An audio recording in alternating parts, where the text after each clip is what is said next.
Hello. This is my review for Lord of the Rings, The Fellowship of the Ring, the Lord of the Rings, the first film from 2001, directed by Peter Jackson, starring Ian McKellen, Elijah Wood, Viggo Mortensen, Sean Bean, Orlando Bloom, and a few Kate Blanchett and Christopher Lee, a few others. I'm going to start this review by mentioning this is a spoiler review. The film's been out now for over 22 years, but just a heads up in case anybody hasn't seen this film, you're missing out big time if you haven't watched it. I just rewatched it last night. It's quite an amazing film in my opinion. Watched it a bunch of times. I'd probably say a good couple dozen times I've watched this film. I think Return of the King is the film of the Lord of the Rings films. Return of the King would be the film that I've rewatched the most. Even though I enjoy all three. I enjoy all three quite a bit. I'm going to start by mentioning the costume design. I'm actually going to start there. I'm going to start a bit, not my usual spot, but I'm going to start there actually with Gandalf. Like the costume design for Gandalf, Saruman, the orcs, the knights at the opening battle scene when Kate Blanchett's delivering her monologue and she's talking about the men of Earth united to fight against Sauron. The costume design for the hobbits, I like that. I want to mention the fact that I like the fact that so much of the filming was done. I've written here, like, I like the fact that they filmed so much on location in New Zealand. And what I mean by that is you see them out in the forest, you see them in the snow, you see them immersing themselves in the elements. I think would probably be the best way to describe why I like that so much. Like what exactly it is that it speaks to and what makes it so amazing. It's just like you see them when they're in the little canoe boats and they're paddling along as the orcs are running alongside one of the sides of the river. You see them in the water. You see them in the forest when after Gandalf's battle with the Balrog and then Viggo Mortensen, Aragorn tells Orlando Bloom, I don't know why, Legolas, I'm drawing a blank for names here. Viggo Mortensen, Aragorn tells Legolas to get them up, and then they need to go because this land will be swarming with orcs shortly. We need to move. And then you see them in the forest where the elves ambush them. The elves sneak up on them. That was just visually beautiful because they're actually there. Like when they film in the Shire, that's an actual place in New Zealand. I know you can visit it. I've read and seen a few people talking about that. I can remember seeing a bit about that on Graham Norton. You can actually go to the Shire, like the way in which they built it, and just everything about that filming was fantastic. In that they're there. It's a real place. George Lucas filmed the Tatooine scenes in bloody hell, I'm forgetting a few names here. Tunisia. Horn of Africa, I was going to say Morocco there for a second. Tunisia, next door to Libya. It helps, it just sort of makes the film feel a bit more real, in my opinion. When it's an actual place, it's an actual location. The set design, when they're in the forest and they're being chased by the Nazgul or just about to approach them, and the four hobbits are hiding underneath the tree, that's not on some set. That's an actual tree, that's an actual pathway in the forest. It's just beautiful, brilliant. Once again, it makes you feel like they're immersed in the elements. I might do a video later on at some point about why I think maybe that's better compared to CGI sometimes, even though CGI can be great as well. I want to talk about like the action adventure element of the film, like the opening battle scene and how they get the call to adventure. To touch on the monomyth, Joseph Campbell's monomyth, the iconic a hero with 1,000 faces, I believe the original book was for 1948. The opening battle when all the soldiers come together to fight off against Sauron and his dark forces.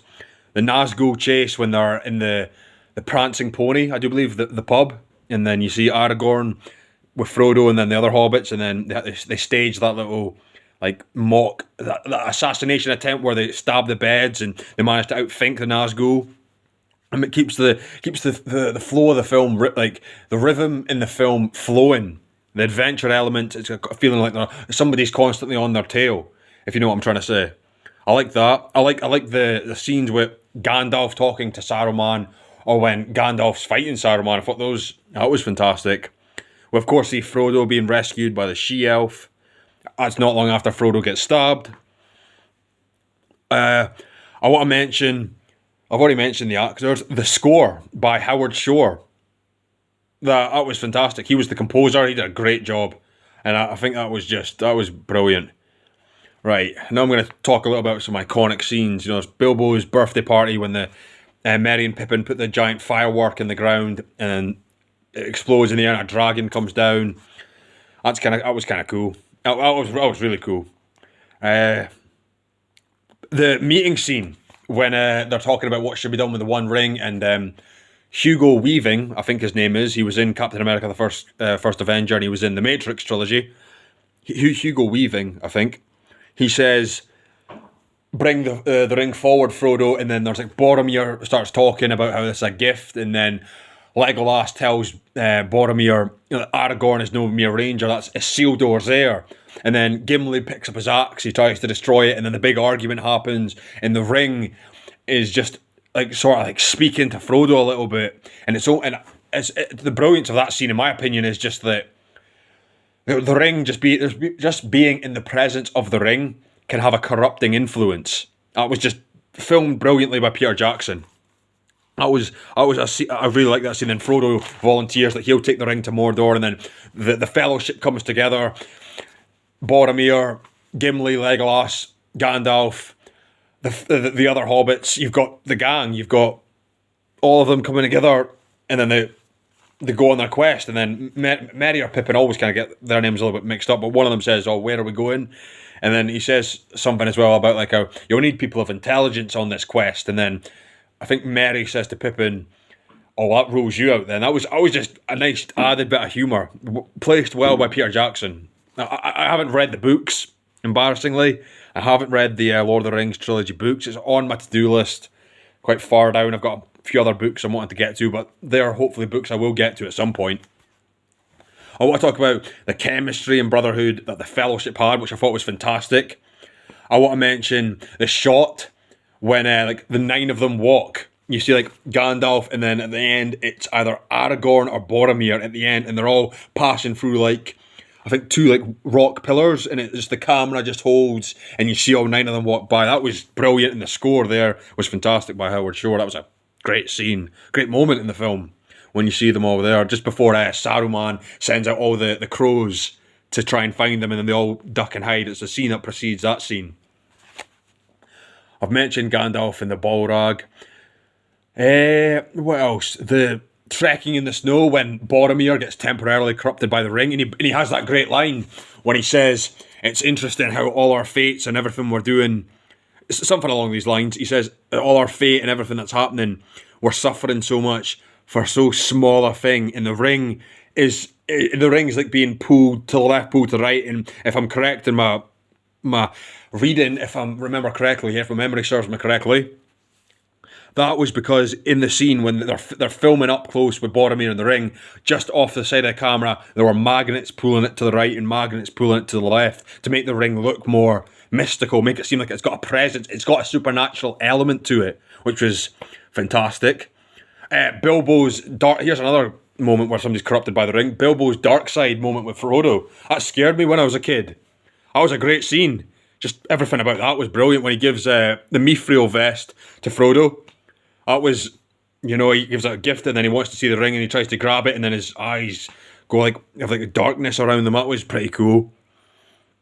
The Gandalf versus Saruman storm, when they're they're crossing the snow and Saruman's on top of the skyscraper, one of the two towers, and he's using the elements to manipulate to cast a storm. I thought that was pretty cool. The giant octopus monster that almost gets Frodo as they're approaching the Mines of Moria. And here's another great moment involving the Mines of Moria when Samwise Gamgee says, "Now there's an eye-opener," when they're in the Mines of Moira, and Howard Shore's score builds and it just has that great moment. That was a fantastic moment in this film. The scenes with Gollum were fantastic. The scene with Gandalf and Frodo, where Gandalf says to Frodo, "Pity that stayed Bilbo's hand." That was a great scene. I've already mentioned the beauty of the forest when the elves sneak up on them. I thought Cate Blanchett, she was good. I don't know wouldn't consider her to be my favourite. She was all right. Boromir. being taken by the ring a second time when Frodo wanders off and he sneaks up on him. That was a good scene. The orcs versus the Fellowship, when we're getting to the end of the film now. Boromir's death, which was quite emotionally impactful, and then Frodo and Sam sailing away. And I want to mention the fact that, just as I'm coming to the end of the review, how many films has, and TV shows has Lord of the Rings influenced? I mean, this is a film series that's influenced so much. I've mentioned some of the positives there. I'm wanting to try and keep this review under 11 minutes, so I'm going to end it shortly.